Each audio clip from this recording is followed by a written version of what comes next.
again, YouTube, or wherever you are watching or listening to this. This is American Druid, also known as Outlaw Priestess. You know the full shebang. I am back again to... Usually I'm here to inject some nuance to address the different layers of a conversation that desperately needs it. Today, you can decide for yourself what I'm up to, honestly. There is so much going on. As possibly my favorite comedian, Tim Dillon, has said, and I have quoted many times now this week alone, we are no longer able to satirize our present reality. So we've just been given so much this week. I'm still going to be talking about a couple things that happened over a week ago, but this week started off hot. Jordan Peterson dropped some new incredible meme material of him firing what appears to be an AR-15. I am not a gun expert. Do not quote me if that's not what kind of gun it is, or roast me. I don't really care. He is apparently no longer asking you to clean your room. He's strapped. He's ready for the Occulture Wars. And he's going to need to be, because the Biden administration is now handing out crack pipes as part of their harm reduction program, because that's a great idea. So anyways, today I'm going to be starting off with, yes, I use physical paper notes, sue me. I'm going to be starting off talking about something that happened on my own Twitter, my own social media over a week ago, because I think it's important. And just the topic of like people's politeness being preyed on is something I continually seem to return to lately. So I want to talk about that, because I am not someone whose politeness gets preyed on, because I know the difference between being kind and being nice, to the point of people pleasing, to the point of not having boundaries, to the point of of letting other people dictate your priorities and dictating your life. So for context, as a little story, maybe I should close my laptop. Oops. I recently restarted my Snapchat. I have never understood that app, ever. I don't get the point. There seems to be no difference. Like, it's more intimate than regular social media, but I don't know if there's a huge difference between friends and followers. It makes no sense to me. It just seems like somewhere that people go to cheat on their partners, because of the whole vanishing picture and message feature. So I restarted it because I was talking to a cute girl, and I decided to just keep using it. And for whatever reason, random men decided to start sending me pictures of, like, this is not a euphemism for dick pics. They just literally sent me physique pictures, like upwards of their stomach and torso. And, you know, I didn't ask for this. I'm not interested in seeing it. I'm pretty much, I'm not going to talk about my personal life, but let's just cap it at saying I don't want unsolicited pictures from men. I have not actually received a proper dick pic in quite some time. I think because I've perfected my vibe into, I look like the kind of person that will chop it off and use it for magic. And that's good, because I will. That's not an exaggeration. Like, this is just nothing. I'm not joking today. Anyways, Snapchat. So yes, I'm getting these pictures, and at a certain point, I decided to just start having fun, because I don't get wildly offended at stuff at this point in my life. I just turn it into a joke. So I decided to start responding with, hey, keep hitting the gym, homie. Like, hit it harder. You can do this. You got this, bro. Like, you know, assuming maybe... I'm sure they didn't want my feedback. I don't know what it is they thought was going to happen, but it's definitely not what I gave them. So I decided to start basically saying, hey, keep hitting the gym, you got this. And I posted that on Twitter because it was funny, because I was doing other busy work. And if I'm on Twitter posting a little bit much, it's because I'm probably on hold on the phone with someone, and I'm like fucking around for my own amusement. So I don't really care what people's responses are, but it seemed to amuse most people who saw it, which was cool. But there was someone who was just on another dimension that was extremely offended, and just throwing all this stuff of like, this person is body shaming, this isn't cool, they think they're being so cute and quirky. And I'm like, for one, I don't think I'm being anything. For 2, they really thought they were like laying into me. And it's not that huge a deal, but I bring it up because this is something that has been thrown at me before. Because I elaborated in the next tweet. I was like, yeah, you know, no bullshit. I think everyone knows at this point, I prefer strong men. My man works out. He is strong as fuck. He can be like, I like to be picked up and thrown around. And it's not just an aesthetic visual thing. Like, I enjoy the look of a strong man, but also, I was gonna get into this at the end, but whatever. When a guy works out, that tells you he has patience, he has discipline, and this is just anyone that works out, not just men. It's commitment, it's discipline, it's that sense of delayed gratification of like, okay, I might not see results that I want for months, for quite a long time, but I'm willing to be committed anyways because, you know, you're in it for the long haul. You're in it to make a real change in your life. And I find that attractive too. Like, I find that quality of the discipline of knowing like, okay, if someone has a certain kind of body, like, yeah, the body's great, but I know very well, like from my own experience of like noob lifting and like trying to figure something that works for me, you're in there at least 4 days a week. That is not like, that's, to me, that's impressive. That's saying, okay, this guy doesn't spend all of his time on TikTok, on like video games, just fucking around doing whatever, jacking off to porn. Like, he's doing something with himself, and that is attractive. But, you know, people are not interested in anything beyond their own point, that own sort of like confirmation bias for the most part of like, oh, well, I think your reasoning is this, and I will not change my mind no matter what you say, even if your reasoning is totally different, or even if it's none of their goddamn business. Because let's just indulge the thought for a second of like, okay, maybe I'm just this shallow body shaming asshole and I'm just so mean. And it's like, okay, then why would you want me to change?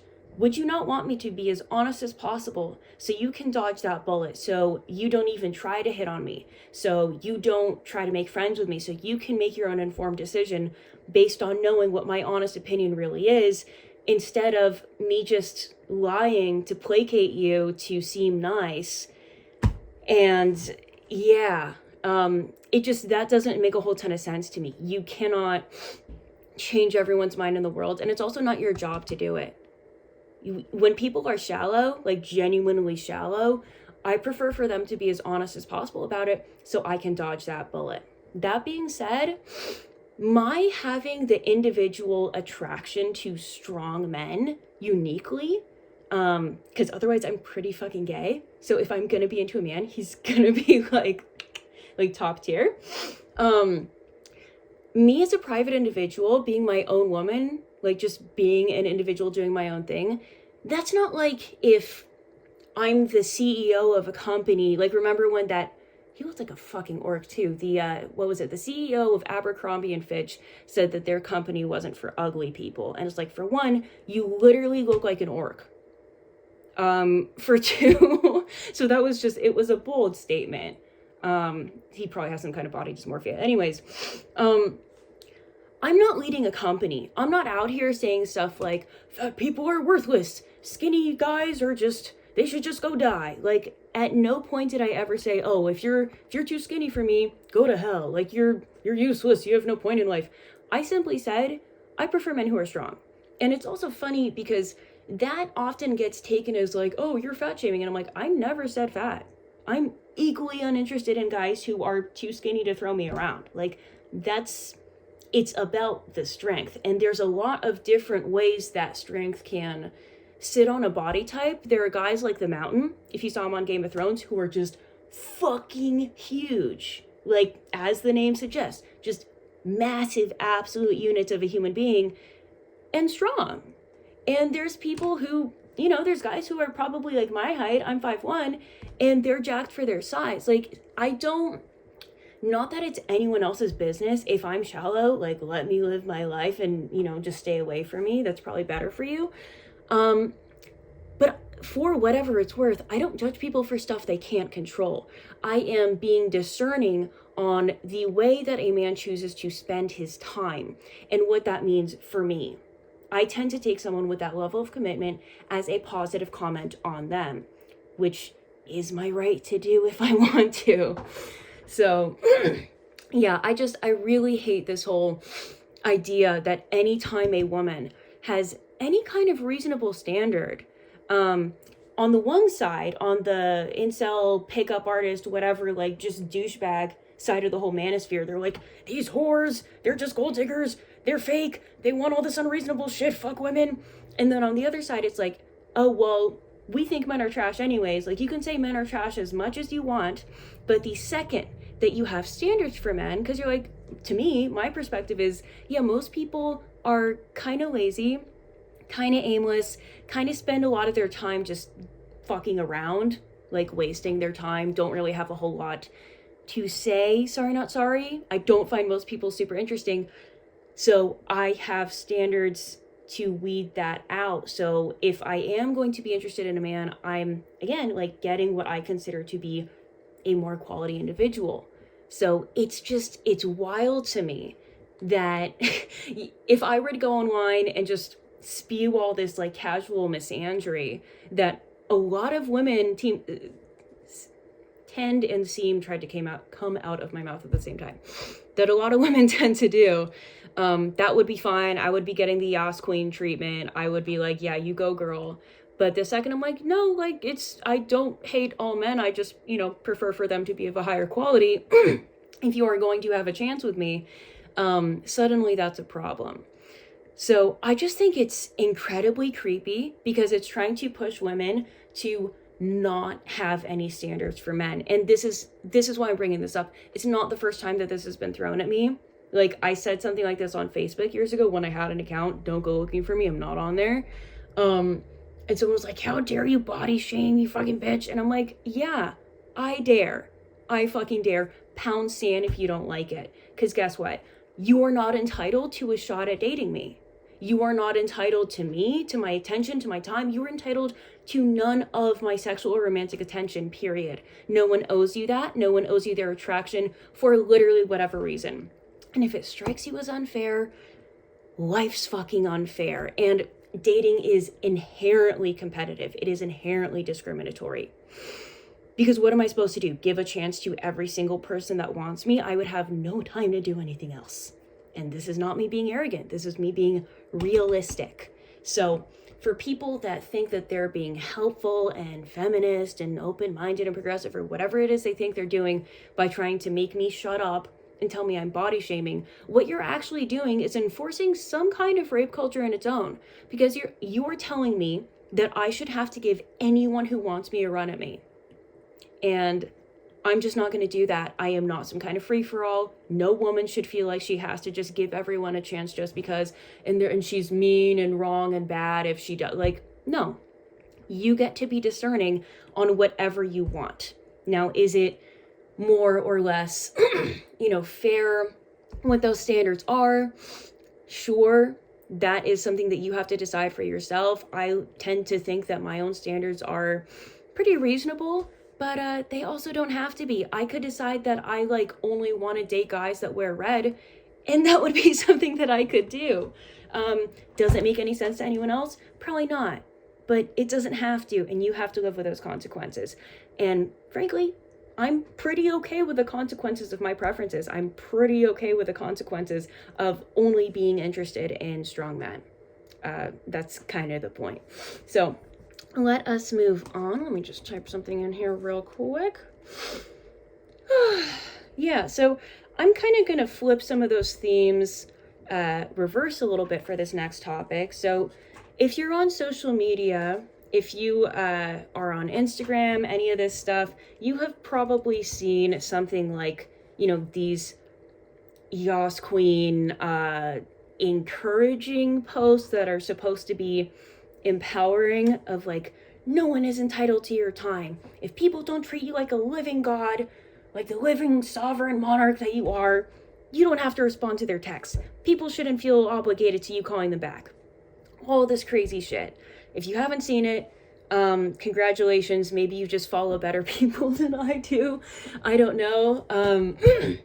I don't really think that's a thing though. I think this is this idea that has captured a lot of, again, especially younger women, because it's the swinging pendulum from women, especially young women who are well-intentioned and what have you, have issues with being overly polite and being overly agreeable and letting people stomp all over them. And, no one really likes that. So as a consequence, I think this whole, like, everyone can suck my ass, like, that is the consequence of, people wanting to set their boundaries for themselves and maybe feeling like they can't do that in a normal way. Because as I was just saying, like, no one is entitled to your sexual attraction. No one is entitled to your romantic attention. But, pushing this whole, like, the sun shines out of your own personal asshole every day and you don't owe anyone anything and you do what you need to do, girl. Like, we do owe each other something, actually. And if you let someone into your life and if you start forming a bond with someone, you do owe them that call back. You do owe them that text back. It doesn't have to be immediately. You should have to drop everything. I'm not saying, like, again, I'm not a people-pleasing promoter. A lot of alliteration there. I'm very against that. I'm very for healthy boundaries. But this just, I think a lot of you will understand this attitude that I'm talking about of just, like, if someone doesn't treat you like a fucking god at all times, then don't even give them the time of day. And it's like, okay, this is self-perpetuating that same thing, because what if the other person has that same mentality and you're both like, I'm waiting for them to treat me how I deserve? It's, there's a reason that there's articles of, like, I'm a 37-year-old woman and I've been single for years and I think I'll be single the rest of my life and I'm happy with that. It's like, you're settling. You're coping hard because we're being sold this fucking bill of goods of just go around treating people not as human beings. And I don't want to just turn it into, like, something that's just about women. I'm speaking from my experience because obviously I am a woman. But in general, this is something that's big to me as a heathen, is like, yeah, we do have oaths to each other. We are honor bound to each other when we start to bond with other people and allow them, like, whether you want to frame it as, like, under your shield, under your household, whatever the fuck, like, and there's, again, different levels of friend. I'm definitely not going to drop everything to immediately text back an acquaintance who lives in another country or something like that. But if someone is in your life and you have been, like, going on dates or just spending a lot of time with them, there is a bare minimum for how we should treat each other. And that isn't just, like, there's not just one reason for that. There's because, I'm firmly very anti-ghosting. I think it's despicable. I think it's cowardly. Unless the person, like, I hate always having to give these disclaimers, but yeah, if someone is abusive or mean or, stalking, like, if you've already made yourself clear and this person isn't respecting your boundaries, or, like, you met them last night and they're, like, texting you they're just trauma dumping on you, sure. When I say I'm firmly against ghosting, I mean someone who's already in your life, someone who, like, has a reasonable expectation that you are going to treat them like a human being. So I hate this constant, like, binary, like, these two extremes that people always seem to be into, of, like, between you're either an empath or you're a narcissist, or you're a people pleaser or you're a sociopath. Like, calm the fuck down. Like, literally go outside, touch grass, do whatever it is you need to do. Probably just stop staring at a screen for a minute, go outside, give someone a hug, like, make some friends. But all of this stuff is a direct hindrance to people making friends and keeping those social bonds. And in a time, just to be on my Alex Jones shit for a second, think about it, in a time where we are increasingly isolated, where we're increasingly online, that's dangerous. Like, especially with all the quarantining that happened, I know me personally, like, my social skills went crazy down. I had a hard time, like, just maintaining conversations and not spacing out like a fucking weirdo, because this is not a huge secret, I have ADD to begin with, so my focus is questionable. At the best of times, it takes me serious discipline to sort of do things like a normal person or anything resembling that. And it's just not good for us to constantly promote this idea of we don't owe people shit. Like, okay, yeah, you can go ahead and live your life like that, but then nobody owes you shit either. It's, I'm sure there's a better quote for it, but the whole live by the sword, die by the sword comes to mind. You set your own terms and conditions, and that is everyone's right, to the degree that we have rights, but that means that people are going to respond accordingly. So either people are going to treat you just as coldly as you treat them, or you're going to push whatever people-pleasing buttons they have, and then you are the manipulative person, and then you are the asshole that you are trying to avoid, supposedly. And this is the same thing where I was having a conversation about this recently with a pretty cool individual, I will not name them, who was talking about how she feels people who call themselves empaths really are the narcissist. And this has been a topic that some people have been catching on to for a hot minute. I have thought this for a little while now. And I used to call myself that when I was a teenager because I was a fucking kid. Like I was also a Wiccan. I was also a vain Satanist. Like I had most things that I've developed an opinion on, I probably learned the hard way, and I like did it, tried it, realized, oh shit, this is a bad idea, and then changed course. And that's okay too. Not that everything needs to be fucking validated, but yeah, with the empath narcissist thing, it's, do I think that empathic ability on a deeper level is a real thing? Yes. Do I think that it's just, there's people who think that it's basically overhyped empathy, that everyone has empathy, and you call yourself an empath is just making a big deal out of that. Yes and no. I think it's a real thing. I am a practitioner, so I'm not going to totally shut it down. But at the same time, to call yourself an empath and make a huge deal out of it, you're basically saying that you make other people's emotions about yourself and about how special you are. And it is making like your own reaction to other people's emotions more important than what they're experiencing to begin with. And it's usually very emotionally dysregulated people who don't know how to control themselves and who don't know how to stop making other people's problems about them. So yeah, I would strongly agree with that. I think that is probably the case the majority of the time. Or they're just someone like me when I was 17, 18, however old I was, and just, I thought that's, I thought that was the right term for me, and then I grew up, and that's okay. So anyways, where are we going with this? Yeah, I did a question and answer sort of thing on my Instagram story recently. Instagram took the delicious liberty to delete some of the responses, which the ones that they chose to delete were actually really interesting, and I was going to talk about it anyways, but I'm definitely talking about it in light of them deleting and me having to repost it, and I think it might have gotten deleted again. I need to go check after this. But I told people to go ahead and send me your most unpopular opinion, something that would result in like the John Wick meme picture from the movie of all the different guns at his head, like what would end up with you like this. And someone who I am assuming is a gay man because of what he sent me, I'm not 100% sure, but that was my impression. Let me pull up the exact wording of it, and I do have it on my computer this time. So what he said was terms like straight passing would not exist if the LGBT community stopped treating masculine, gay, and bisexual men as having, quote, internalized homophobia for wanting to go to the gym and for being masculine. I hate how shamed it is. And I thought that was so poignant. I thought it was brilliant. I thought it was something that really could afford to be talked about much more. I'm obviously not a gay man. I more lean on the side of gay women, almost homo flexible, whatever, doesn't really matter.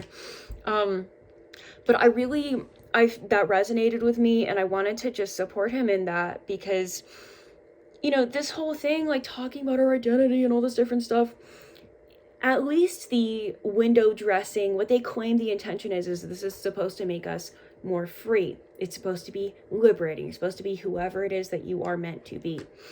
And it seems instead to just shackle people and chain people to the point of like, you know, we think that being a woman is some kind of 1950s stereotype. It's actually very not even funny, not funny, crying and laughing, I don't know.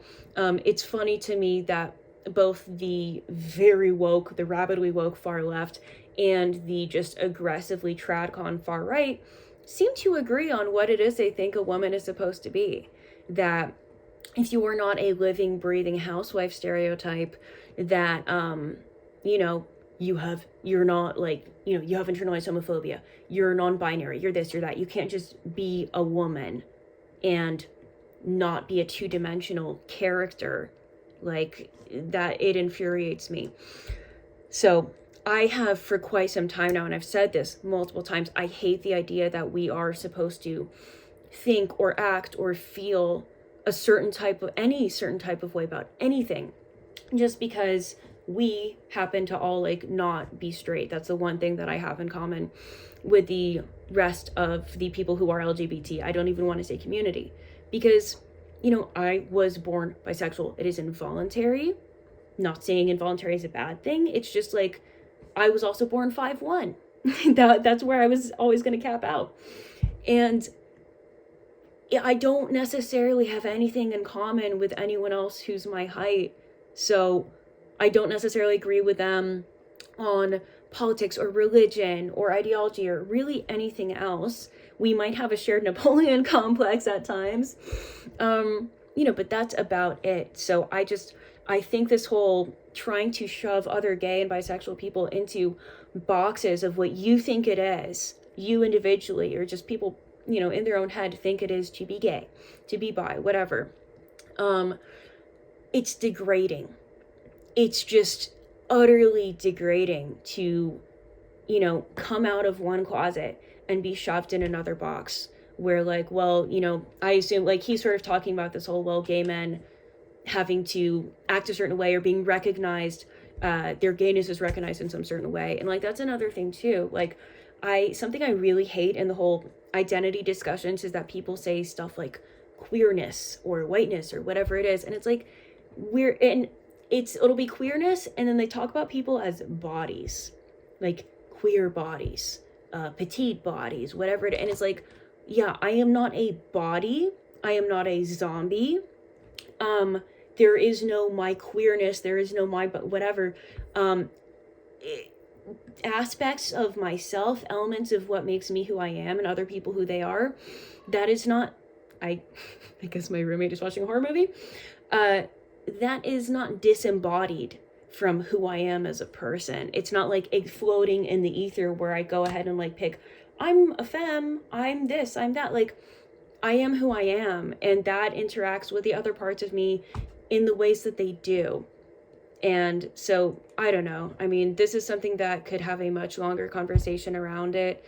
But I did just want to really express my support for that, because I feel that. Like, I feel the frustration in his statement. I feel the, you know, just the anger, at least to speak for myself. That shit makes me really angry. Don't ever assume that I'm going to be on board with anyone else just because we share a sexuality.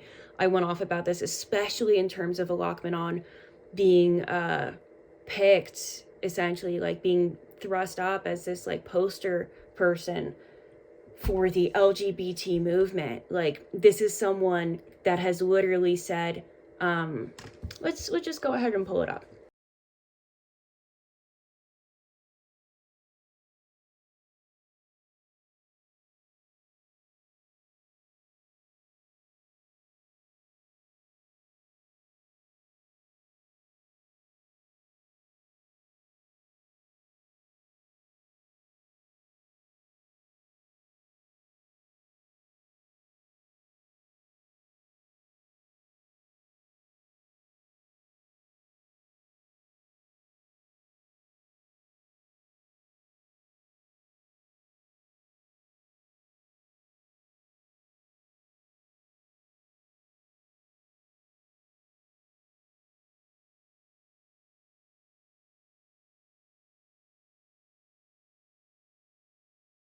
Google Alok V. Menon little girls, and that quote will come right up. You can make up your own mind, obviously. And that's always been the point of what I'm doing on my podcast and now on this YouTube, is to present food for thought, chew on it how you will. You know, it's not my fucking job to change anyone else's mind. So, by that token, and to, you know, just expand on this thought a little bit more, I'm just gonna, I guess, volunteer myself to be executed by a firing squad by saying this, because I get that it's the worst thing that I could say. But I think the fact that Ghislaine Maxwell, she's been convicted, but we still don't know who her clients were. They were obviously huge, considering that she was friends with presidents and royals and all these people and high, you know, A-list actors. She's convicted, Ghislaine Maxwell, Jeffrey Epstein's madam, partner, however, whatever you want to call her. She's been convicted, and we still don't have the client list. And that is apparently not really a problem. No one seems to care about that. No one's posting about that. They are posting about the fact that Joe Rogan has a podcast. The same guy who has had the same style for over a decade. Whatever it is you think about him, his style is not new. And I'm like, people can say like, okay, it's specifically about him saying Nutella to, you know, to use Tim Dillon's little gag there. That is not my joke. It is not about, what was the first thing? Corvid, as Theo Vaughn calls it. I don't want to get demonetized. Not that I'm making any money to begin with. I don't want my shit taken off YouTube. It's not really about any particular view or like thing that he said, or even things that he said that he has retracted or apologized for or whatever it is. It's really just about his general style, who he is in general. That seems pretty obvious. The fact that he is, you know, also someone that is not in this like fixed narrative of what it is to be left-wing or liberal, even though I'm pretty sure he identifies as liberal himself. And he has plenty of views that to me are pretty left of center. Some of them are more left of center than I am. But yeah, people are so obsessed with this, and it's like, okay, grown adults making the decision to follow someone, to listen to someone who has pretty much established a consistent style for several years now. I'm sorry, shoot me, I guess. That doesn't bother me as much as not knowing who Ghislaine Maxwell's clients were. And it still doesn't bother me as much as the fact that there are 12-year-olds on TikTok. There are fucking kids on TikTok. There's still this constant issue of like, you know, young children being exposed to all this sexual content, and the way that these corporations handle it is just asinine, to say the least. It doesn't help anyone. It makes life harder for adults who are just trying to do their own thing, because what you could be doing, I've said this for years, is age verifying your users. And not to criminalize them, not to take that and go, okay, we're shadow banning you. Thanks for giving us your ID and being, you know, trying to do the right thing and like marking your account as 18 and up or 21 and up. Because Instagram does that. Like, they have that feature where you can mark your account as being 18 plus, and then they just shadow ban you. And that's not quite the answer, because my birthday's on Instagram too. It shouldn't be shadow banned to me, who's another adult. You know, if I was a kid, if I was someone who didn't put their ID in, who didn't put their birthday in, then yeah, absolutely. Like, don't show it. I'm very, very against that. I have very strong feelings about the level of sexual and just mentally dysfunctional material that kids are exposed to, like normal, because people are letting screens raise their children. So those two things especially are way more important to me than the fact that, you know, quote, regular media like CNN, MSNBC, or whatever is jealous of the fact that Rogan has 11 million viewers, and people don't care about them anymore. They've been caught lying too many times. They're not compelling. They're not funny. When these people try to start podcasts, it's hilarious. Like, that's the only hilarious part, is how hard they bomb, because they're not used to having to hold people's interest. They're just like, well, this is my time slot on TV. I get to just dominate CNN for however long, and people have choices now, and they don't love that. So this is not a statement one way or another. It is a pretty lame fucking thing to be this up in arms about when there are so many other things involving literal evil, like literal pedophilia, and no one cares. So yeah, that was a pretty serious direction to take things, but that's what's been on my mind. And I don't know, I guess maybe I'll try and end things a little more lightheartedly at some point. Yeah, fuck it. If you follow me on socials, you know that I'm going to be visiting Texas at the end of this month, which I'm very excited about. And maybe this is for another video. When I am visiting, I'm absolutely taking recommendations for where to get some good ribeye in Dallas, because I am making the jump not just from like recovering vegan into vegetarian into pescatarian. I'm just a carnivore now. I'm just eating meat, eating dairy. I have a geisha. I will not eat eel because one of the goddesses that I venerate turned into an eel at one point and it just seems wrong. I also will not eat pigs because I just have a thing for them. I think that they're extremely intelligent and they're adorable, and you can go ahead and call me a hypocrite for the other stuff, but whatever. Not super important. God, yeah, that's something else. This is why I need my outlines, because otherwise I tangent. On the whole plant-powered thing, this is part of why I wanted to bring up my recovering veganism, is the mayor of New York is literally going around at whatever press conference he was at, and yes, I'm spelunking my own Twitter for this, going around saying that he needs to get New York, I've got to get New Yorkers to eat a plant-based centered life. No, the fuck you don't. That is not your job. And this is sort of one of my biggest issues with veganism as a movement, with even vegetarianism as a movement, because they think that they have this monopoly on morality, and it's just not true.